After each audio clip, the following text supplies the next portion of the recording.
ప్రసన్న కుమార్ ఇప్పుడు మా మాట వినపడుతుందండి. యా ప్రసన్న కుమార్, ఇప్పుడు ప్రస్తుతం ఏదైతే ఐపీఎల్ మ్యాచ్ సంబంధించిన వారం రోజుల పాటు వాయిదా వేసినట్టుగా తెలుస్తుంది. ఈ విషయం మీ దగ్గర ఉన్న సమాచారం ఏంటండి? జమీల్, అయితే ఇండియా పాకిస్తాన్ మధ్య జరుగుతున్నటువంటి యుద్ధ వాతావరణం లోపల ఐపీఎల్ నిర్వహించడం సరికాదనేసి భారత ప్రజల నుంచి అదేవిధంగా మేధావుల నుంచి వచ్చిన ఒత్తిడి మేరకు ఐపీఎల్ క్రికెట్ పాలక మండలి ఒక నిర్ణయం తీసుకోవడం జరిగింది. ఏదైతే నిన్న జరిగినటువంటి ధర్మశాల జరిగినటువంటి ఐపీఎల్ మ్యాచ్ లోపల పంజాబ్ ఢిల్లీ మధ్య మ్యాచ్ జరుగుతూ ఉండగానే మధ్యలోనే అది మ్యాచ్ని ఆపివేయడం జరిగింది.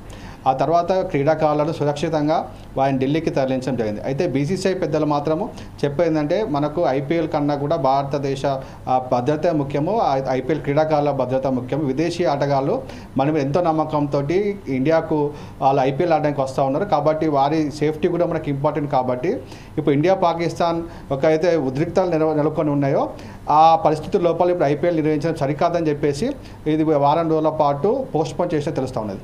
అయితే వారం రోజుల తర్వాత కూడా నిర్వహిస్తారా లేదా అనేది అప్పుడు పరిస్థితులను బట్టి వారు తెలియజేస్తారని చెప్తారు. అయితే భారత ప్రభుత్వం ఏ చర్యలు తీసుకుంటా ఉన్నారో పాకిస్తాన్ పైన ఉగ్రవాదుల పైన ఏరువేతకు చేసినటువంటి ఆపరేషన్ సింధూర్ని మాత్రం ప్రతి ఒక్కరు ఖచ్చితంగా క్రికెట్ అభిమానులు కానివ్వండి, భారతదేశ ప్రజలు కానీ స్వాగతిస్తూ ఉన్నారు. క్రికెట్ క్రీడాకారులు కూడా మా క్రికెట్ కన్నా కూడా భారతదేశం ముఖ్యమని చెప్పేసి వాళ్ళు చెప్తా ఉన్నారు. అయితే ఐపీఎల్ మ్యాచ్లు ఎక్కడైతే జరుగుతూ ఉన్నాయో అవన్నీ కూడా అంటే ఇండియా లోపల 244 సిటీస్ని హై అలర్ట్ జోన్లుగా భారత ప్రభుత్వం ప్రకటించడం జరిగింది. అయితే దాంట్లో క్రికెట్ మైదానాలు ఏదైతే క్రికెట్ మ్యాచ్ జరుగుతూ ఉన్నాయో ఐపీఎల్ లోపల అవి కూడా నగరాలు ఉండడం వల్ల అక్కడ ఐపీఎల్ మ్యాచ్ నిర్వహించడం సరికాదని చెప్పేసి ఇంటెలిజెన్స్ వర్గాలు కేంద్ర ప్రభుత్వానికి విన్నవించే నేపథ్యం లోపల ఐపీఎల్ మ్యాచ్లని పోస్ట్పోన్ చేయడం జరిగింది.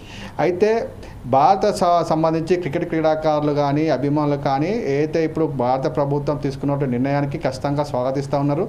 ఐపీఎల్ మ్యాచ్లు నిర్వహించడం ఈ సమయంలో సరికాదని చెప్పేసి కూడా ఆ అభిమానులు చెప్తా ఉన్నారు. జమీల్, ప్రసన్న కుమార్, ఇప్పుడు మనం ఒకసారి చూసినట్టయితే ఈ రోజు ఏదైతే ఐపీఎల్ మ్యాచ్కి సంబంధించిన వాయిదా వేసినాం అనుకుందాం. కాకపోతే ఇప్పుడు ఏదైతే గుజరాత్ టైటన్స్ ఏదో ఫస్ట్ ప్లేస్లో ఉన్నది, సెకండ్ ప్లేస్లో రాయల్ ఛాలెంజర్స్ ఉన్నారు. అయితే దీని ప్రకారం ఈ పాయింట్ల ప్రకారం వాళ్లకు విన్నర్స్గా ప్రకటించే అవకాశాలు ఉంటాయా, లేకపోతే ఈ వచ్చే ఇప్పుడు ఒకవేళ కనుక వాయిదా వేశారు కదా అప్పుడు వాళ్ళ ఏదైతే ప్లేయర్స్ ఉన్నారో వారికి సమయం లేకపోతే, ఎందుకంటే వాళ్ళు ఆల్రెడీ సౌత్ ఆఫ్రికాలో కానీ ఇంకా ఇతర దేశాలలో ఇంకా ప్లేస్లలో వాళ్ళు ఎంగేజ్ అయి ఉన్నారు కాబట్టి వాళ్ళ షెడ్యూల్ ఆల్రెడీ ఫిక్స్ అయి ఉన్నది కాబట్టి ఈ విషయంలో ఎలాంటి వాళ్ళు స్టెప్స్ తీసుకుంటారని భావచ్చు?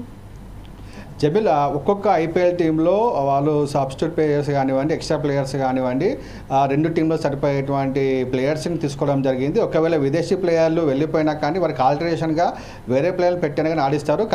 అయితే ఇప్పుడున్నటువంటి పాయింట్ల పట్టిక ప్రకారం మాత్రము విజేతలు ప్రకటించేటువంటి మాత్రము ఎట్టి పరిస్థితుల్లో జరగకపోవచ్చు. ఎందుకంటే ఒకవేళ ఇక్కడ జరగకపోయినా కానీ సౌత్ ఆఫ్రికాకైనా లేకపోతే వేరే దేశానికైనా కానీ ఆస్ట్రేలియాకు ఇతర దేశాలకు తరలించినా కానీ ఆడిపించే అవకాశం ఉంది.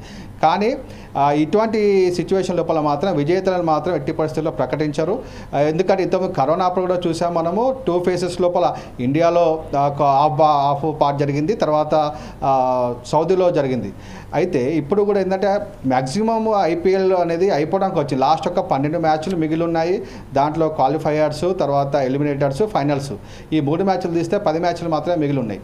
కాబట్టి ఇటువంటి పరిస్థితుల లోపల ఐపీఎల్ ఖచ్చితంగా ఫుల్ఫిల్ చేసేస్తారు, పూర్తి చేస్తారు. కానీ సమయం అనేది ఏ విధంగా ఉంటుందని వేచి చూస్తూ ఉన్నారు. భారత్ ఏదైతే చర్యలు తీసుకుంటూ ఉన్నారో పాకిస్తాన్ మీద అది అంతర్జాతీయంగా కూడా మద్దతు కూడగట్టేటువంటి ప్రయత్నంలో భారత్ ఉన్నది. అయితే భారత్ మాత్రం ఉగ్రవాదుల ఎరువేత మాత్రమే చేస్తూ ఉన్నాము. మేము పాకిస్తాన్ మీద కానీ, పాకిస్తాన్ పౌరుల మీద కానీ, పాకిస్తాన్ ఆర్మీ మీద కానీ మేము ఎటువంటి చర్యలు తీసుకోవడం లేదు. ఇది మేము చేసేటువంటి ప్రతి చర్య కూడా ఉగ్రవాదుల ఎరువేతకు మాత్రమే ఉందని చెప్పి కరాఖండిగా ఖచ్చితంగా చెప్తా ఉన్నది. కాబట్టి భారతదేశం ఎటువంటి యాక్షన్ తీసుకున్నా ఖచ్చితంగా ప్రతి ఒక్కరు కట్టుబడి ఉండాలి. కాబట్టి క్రికెట్ కూడా దాంట్లో ఒక భాగం. కాబట్టి భారతదేశం లోపల క్రికెట్ అనేది 100 కోట్ల మంది అభిమానులు ఉన్నప్పటికీ కూడా భారతదేశమే ముఖ్యం. కాబట్టి ఖచ్చితంగా ఐపీఎల్ పోస్ట్పోన్ చేసినా ప్రజలందరూ కూడా మద్దతు ఇస్తూ ఉన్నారు. అయితే మిగిలిన మ్యాచ్లు మాత్రము మరి వారం రోజుల తర్వాత నిర్వహిస్తారా లేదా ఇంకా దాన్ని పోస్ట్పోన్ చేస్తారని మాత్రము త్వరలో తెలియాల్సి ఉంది. ఇదే ప్రసన్న కుమార్, ఇప్పుడు ప్రస్తుతం ఏదైతే మనం అనుకుంటున్నామో ఒకే వే పోస్ట్పోన్ అయిపోయింది. కాకపోతే ఈ టికెట్స్ అన్నీ కూడా ఆల్మోస్ట్ ఆల్ సెల్ అవుట్ అయిపోయింది కదా. ఆ సెల్ అవుట్ సంబంధించిన స్పాన్సర్లకు సంబంధించింది వారి టికెట్లకు సంబంధించిన ఏదైతే రుసుము ఉన్నదో ఆ రుసుము వాళ్ళని చెల్లించే అవకాశాలు ఏమున్నాయా, లేకపోతే ఇప్పుడు స్పాన్సర్స్ పరిస్థితి ఏంటి? Who have sponsored the teams? ఏదైతే ఐపీఎల్ ద్వారా స్పాన్సర్షిప్ కానివ్వండి, టికెట్స్ కొనుక్కున్న వారు కానివ్వండి, ఒకవేళ మ్యాచ్ పూర్తిగా రద్దు అయితే డబ్బులు రిటర్న్ వస్తాయి, ట్యాక్స్ కట్ చేసుకొని మాత్రం రిటర్న్ వస్తాయి. కానీ ఒకవేళ పోస్ట్ పోన్ అయితే కనుక ఈ టికెట్స్ అన్నీ కూడా ఏ రోజు అయితే పోస్ట్ పోన్ అయితే ఆ రోజు మళ్ళీ రీయూజ్ చేసుకోవచ్చు. స్పాన్సర్లకు మాత్రం ఎటువంటి నష్టం జరగకపోవచ్చు, ఎందుకంటే ఇప్పుడు ఐపీఎల్ మ్యాచ్లు పూర్తిగా రద్దు కాలేదు, పోస్ట్ పోన్ మాత్రమే అయ్యాయి.